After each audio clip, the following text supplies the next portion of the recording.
Thank you, Justin. Ayan, for our next set of questions, live na magtatanong from Freebie MNL, we have JP Anarco. Of course, Jibo Ryu. Ayan. Careful lang sa camera positions natin. Okay, here, camera is here. Good afternoon po and congratulations sa successful run ng Pilapila. So first question po for Miss Sunshine Dizon. Siyempre Ate Shine, hindi pwedeng hindi. Favorite? Love na love. Ano yan? Tsaka ano yan historian yan. Alam mo yung history ko. Ayun nga, kanina di ba yung... Kinakat ka niya agad ayun na may kwento, ano?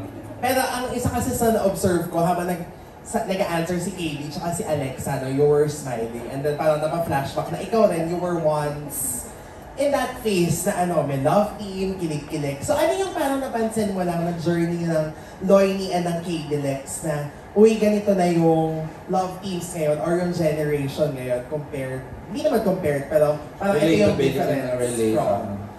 ang na-notice ko ngayon, parang mas mature sila kaysa sa amin. Parang mas batang isip kami. Yun ang totoo. Yeah, to be honest. Oo, kasi sila parang, like, I would see Loisa and R2 talk about the scene and how to do it. I would see naman Alex and KB, parang one time, I think Alex was sick, no? Anak, no? You had migraine, parang gano'n. So, ano mo yung, KD was there taking care of her, tapos, I was talking to KD, giving advice on, parang, don't do this, do ganyan. Yun, my usual nanay self, parang, oo, parang, mas matured na sila kaysa sa amin doon. Kami parang, pag hindi mo gustong kausapin, di mo napapansin eh, batang isip, yung gano'n talaga. Kaya hindi totoo, batang isip talaga. Pero baka ako lang yan hindi ko alam. I'm just speaking for myself. So, if you don't mind sharing with us, sino ba nakalapin mo na on Shine? Si Polo, di ba? Polo Ravales. PGIS. Oo, nakarinig. Wala nakasunod? Ano po? Wala nakalapin. After, wala. I decided to do it on my own after that. Alright. James? How do you see them flourishing outside? Kaya itong apat na girls natin, itong for future, parang future generation of leading ladies, no? Na since of course ikaw dinaanan mo yung phase na yun, ano yung nakikita mo sa kanila na after this show, magpo-flourish pa yung kanilang career? You know what? Definitely. And it's really up to them. Kasi ngayon nakita ko from day 1 hanggang nung last day ko, ang laki talaga nung iniba nung confidence. Iba din na yung bonding nila. And there's always this thing that you see in an actor na alam mong tatagal eh. There's this gusto. I don't know how to explain that. Parang magic yan eh. Na hindi mo ma-explain. Pero makikita mo, ito tatagal to. Ito parang hindi masyado. Parang may ganun kang na-feel. I hope and pray na sana yung kung ano man lumabas sa bibig ko ngayon magkatotoo. Because I really see a bright future for all of them. Because I feel that they really love and enjoy what they're doing. It's very rare that you see or hear them na kunyari magre-reklamo na pagod na or whatever. Tsaka kahit pagod na, lumalabag pa rin. Like one instance, Elise was like, pagod na ako. Hanggang 12 midnight na lang yung energy ko. Pero nung, nung take na, bigay talaga. Awang-awa pa ako kasi hindi sanay sa sampalan. Hindi niya alam kung paano i-sway yung face niya. Siguro akala niya yung mga unang scenes na tinake namin, yun na yung ibibigay ko sa closer shot niya. My God, sinalo niya yung palad ko nung closer shot. Tapos alam mo, narinig ko talaga yung oh no. Ako yung awang-awa sa bata na alam kong babakat yung kamay ko. Tapos alam mo, what I can do na lang is hug her tightly because I was so, parang awang-awa na ako sa anak ko, may pasa na. Ang puti-puti pa kasi pareho kaming pasain. Pero, not a single thing that you'd hear from them na parang, parang wala lang. And the next day, they're still, with high energy and, it's a bright new day. They're always excited to see us, always excited to do the scenes again. So, I really hope and pray that this won't be the last, but only the first of many. Ready talaga ang all four of them sa inyong napakahusay na seasoned actors ng cast, no? ready talaga sila, kaya hindi nagko-complain. Go, James, your anything Thank you, more? Ate Shine. Last na lang for Elise, bilang doon naman na nanggaling, no? At saka, kanina ikaw yung na-mention na parang breakout star of the show kasi ang daming nagulat na kaya mo pa ng mag-kontrabida or ganitong character. So, looking back na at your journey, tas yung mga na-experience, so kaya lang kwento ni Ate Shine, how was it? Being Hillary for how many months, I admittedly sa start sobrang kabado ko. I was parang tinatanong ko yung sarili ko kung kaya ba. But as we were doing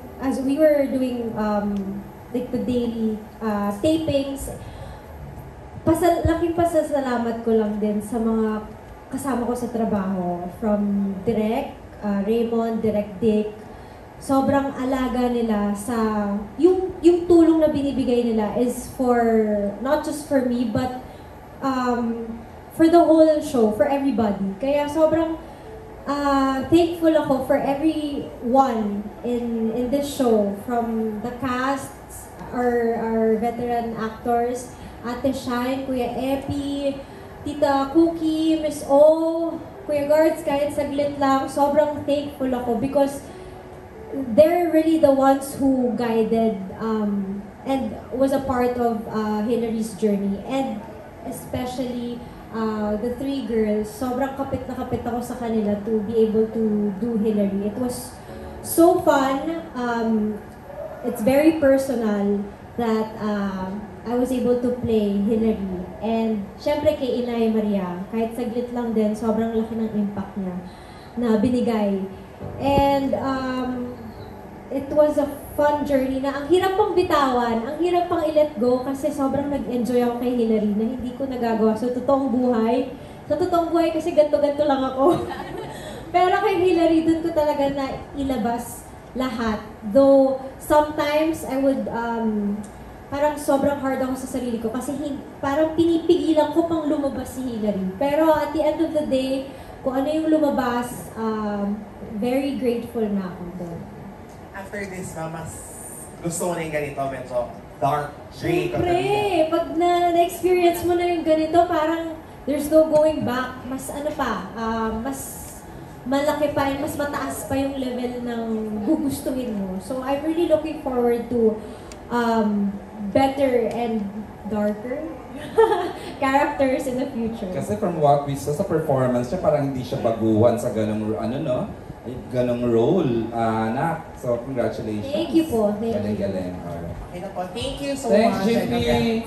Okay, Justin, who's next? Ayan, bago natin tawagin si Tito Glenn, si Bongga for his set of Gulat-gulatan, Glenn. Oo, babasahin ko muna yung question from Mika Sabio ng Push. Yung question niya for Miss Sunshine nasagot na. So, yung babasahin ko is for Loisa. Ayan.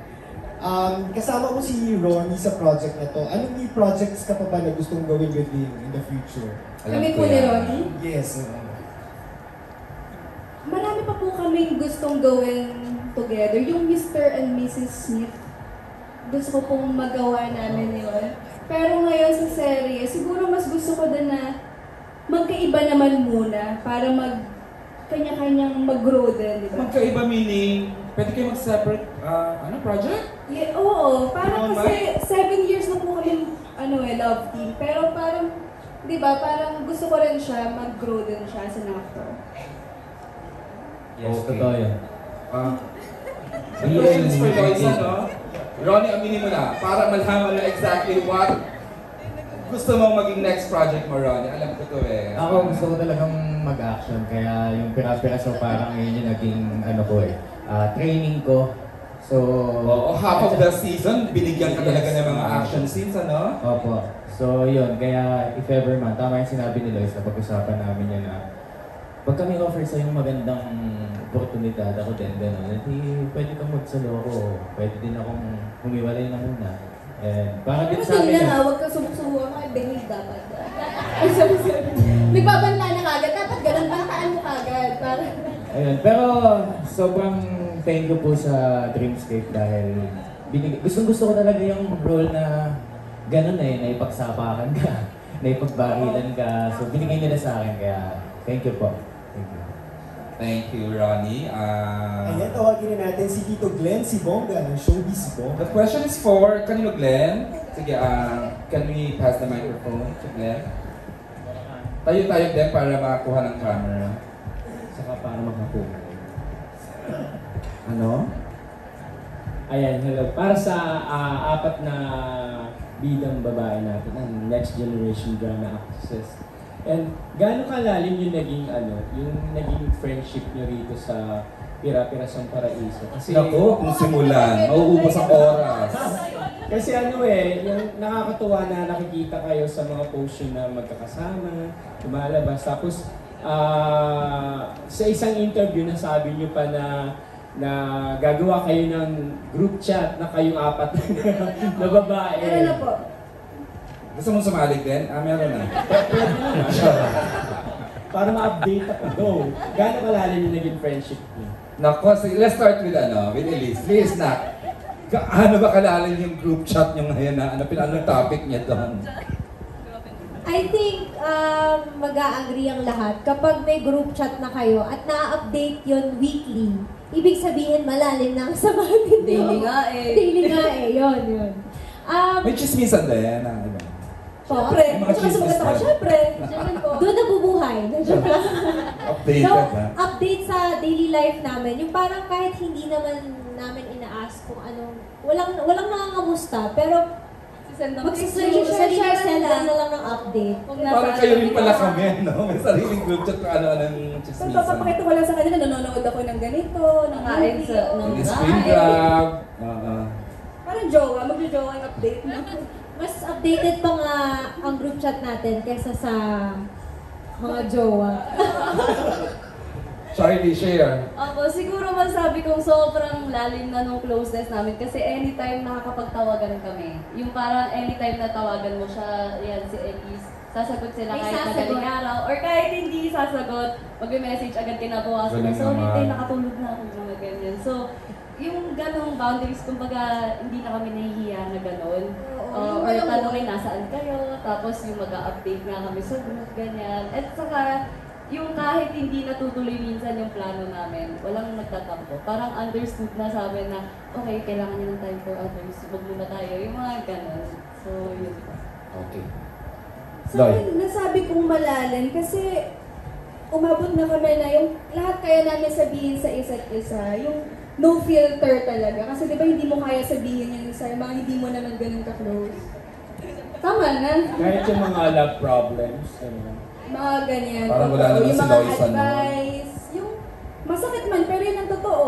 Di ba? Kaya mong sabihin ng ganun. Alexa. Actually, may tinanong po ako kanina, sabi, ano daw yung pirasong nabuo sa akin for last year or this year? Tapos sabi ko sila, I'm gonna cry. Yun po, sabi ko, may pinost ako before na video namin. Sabi ko sila yung parang pinaka-best gift na nakuha ko for last year. And yung parang greatest takeaway ko din dito. So, yun yung pirasong nabuo sa akin, yung friendship namin. And sobrang galing nila kasi na-break nila agad-agad yung lahat ng walls ko. Actually, if I may share na, Alexa, sa tagal kitang kilala, never ka nag-share ng maraming personal sa buhay mo. Ngayon lang kita nakita na nakadevelop ng friendship. Kasi you're into school, as other private matters mo. Ngayon ka lang na naramdaman kita sa social media na nagkaroon ka talaga ng friends. Na barkada, ano? Yeah, as an introvert na sobrang bahay lang ang buhay, ganyan, Call of Duty, yun. So, ang galing kasi they understand that. And because they understand that, they know na si Alexa kailangan niya ng me time. Tapos, andito lang kami to support. So, the best. Ayan. Cheers to friendship. For keeps. Yeah, for keeps lang. For keeps, yeah. My next question is for Gardo. Ayan, Gardo, sabi mo kanina, hindi ka nagkaroon ng masasayang moments dun sa on-cam dito, kasama yung mga anak mo and si Elise. Pero, ano yung reaction mo na tuwan-tuwa yung mga netizens dun sa mga ina-upload mo, saka dun sa mga video clips nyo na magkakasama? Yun yung mga Mga masasaya, sumasayaw. di ba? Oo. Pero like, hindi naman din totally walang masaya eh. Kumbaga, siguro mas nakakarami lang yung mga, kumbaga, makapagbag damdamin ng mga eksena. Kaya, Kahit short lang yung nakasama mo sila, ano yung masasabi mo sa bawat isa sa kanila.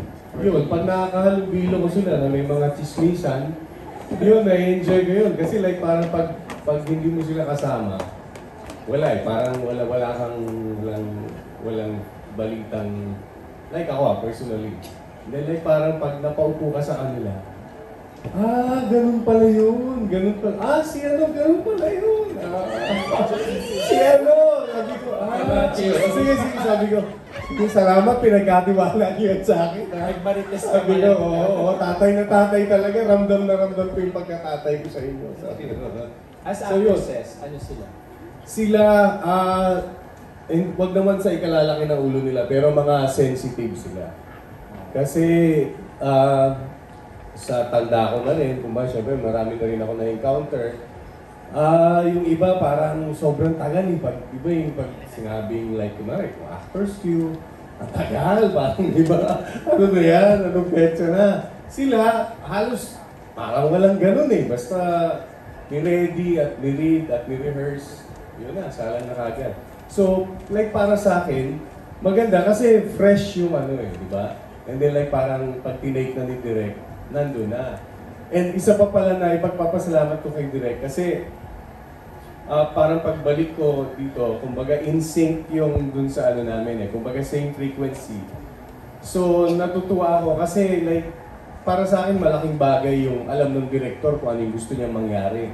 Ang hirap kasi kapain para sa isang artista na yung may pinapa-artist sa'yo tapos hindi mo mag-gets dahil hindi mo alam kung ano yung gusto niya. Diba? So pero ito like, thank you so much talaga, Direk. Kumbaga, lagi ko sinasabi nga. Kasi, pag maliwanag sa kapitan, o sa nagtitimon ng isang, di ba, ship, maliwanag din maipapasa sa'yo, and then maliwanag ko rin maidi-deliver kung sakali. So, isa yun sa pinagpapasalamat ko kasi malaking bagay yun para sa isang artista. Para sa akin, personally, yun. Malaking tulong yun. Alright. Congratulations sa... And congrats sa mga bagets. And sana patuloy niyo ang pagkatiwalaan. Nagpipitch ka na nga eh, di ba? Thank you. Thank you, Glenn.